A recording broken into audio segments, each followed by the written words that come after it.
இது வந்து ஒரு ஈவினிங் ரொட்டீனா. இது வந்து பாப்பா வந்து என்னோட செருப்பு போட்டுட்டு விளையாண்டுட்டு இருந்தா. அவளுக்காக ஒரு செருப்பு வாங்கிட்டு வர சொல்லியாச்சு.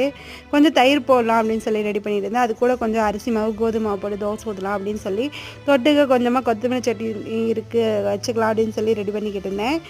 இப்போ வந்து ரீசெண்டா திருவண்ணாமலை இன்சிடென்ட் தான் ரொம்ப ரொம்ப ரொம்ப இதாகவே போயிட்டுருக்கு. பாவம் ஒரு 5 குழந்தைங்க, ஒரு 7 பேர். மலையை ஒட்டி இருக்கிற மக்கள் எல்லாருமே கொஞ்சம் கவனமாக இருங்க. ரொம்ப கவனமாக இருங்க. மழை வந்துச்சுன்னா கொஞ்சம் தள்ளி நின்று வெளியே போய் இருங்க. கூட வெளியே இங்கே பக்கத்துலேயே இருக்காதீங்க. நிலச்சரிவு வருது நிறைய பக்கம். இந்த கேரளா, இப்போ திருவண்ணாமலையெல்லாம் எதிர்பார்க்கவே இல்லை. அண்ணாமலையார் மலை சாயும் அப்படின்னு சொல்லி செய்தியில் சொன்னாங்க.